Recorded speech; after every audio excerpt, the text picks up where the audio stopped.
আপনার কত বড় শায়েখ আছে, আব্দুর রাজ্জাক, আরো কি কি আছে না, এগুলো আপনি নিয়ে আসেন, কোনো সমস্যা নেই। আমি ছোট ব্যক্তি, তারা অনেক বড় স্কলার, নিয়ে আসবেন আমার কাছে। আমি একা, আমার কাছে আর আমার সাথে আর কেউ থাকবে না, আমি একা। তাহলে আমরা কয় রাকাত পড়বো? হ্যাঁ, আপনার যদি কোনো কারণে আপনি 8 রাকাত পড়ে যাইতেছেন, 4 রাকাত পড়ে যাইতেছেন, 12 রাকাত পড়ে যাইতেছেন, সেটা আপনার ওজর থাকতে পারে, কিন্তু 8 রাকাতের বেশি বিশ্বাস আপনি বলতে পারবেন না। আপনারা কি আমার কথা বুঝছেন? আপনার কোনো ওজর থাকতেই পারে। আপনি 8 রাকাত পড়ে যাইতেছেন, সেটা ভিন্ন কথা।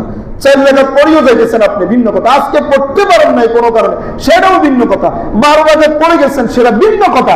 কিন্তু তার আগে 8 রাকাত, এটা আপনি বলবেন এটা আমরা মানব না। আল্লাহ আমাদেরকে বুঝার তৌফিক দিয়ে দেন, আমিন বলেন, আমিন। এরপরে আল্লাহর নবী খুতবার ভিতরে বলতেছেন, মান তাকাররাবা ফীহি বিখসলাতিন মিনাল খায়র কানা কামান আদ্দা ফরিজাতান ফীমা সাওয়াহু। আল্লাহর নবী সকল লোকদেরকে লক্ষ্য করে বলতেছেন, ও সাহাবায়ে কেরাম, ও মানব মণ্ডলী, আল্লাহ পাক রব্বুল আলামিন তোমাদেরকে এমন একটি মুবারক মাস দান করেছেন, যেই মুবারক মাসের ভিতরে কোনো ব্যক্তি যদি ছোট থেকে ছোট একটা আমল করে, নফল একটা আমল করে, আল্লাহ পাক রব্বুল আলামিন ওই বান্দার আমলনামায় ফরজ ইবাদত করার সওয়াবটা দিয়ে দেন। তাহলে এই মাসের দাম আছে না নাই? আছে। এই মাসের দাম আছে না নাই? আছে। আল্লাহ আমাদেরকে এই মাসের মূল্যায়ন করার তৌফিক দান করুন, আমিন।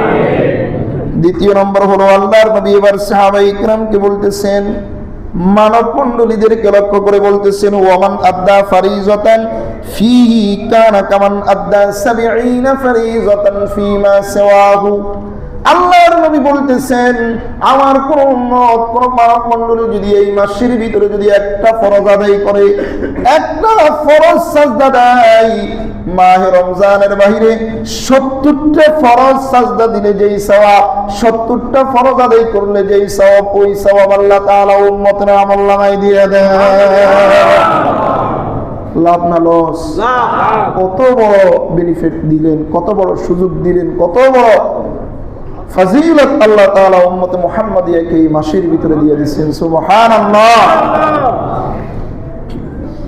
ওয়া হুয়া শাহরুস সাবর ওয়াস সাবরু সাওয়াবুহু আল জান্নাহ।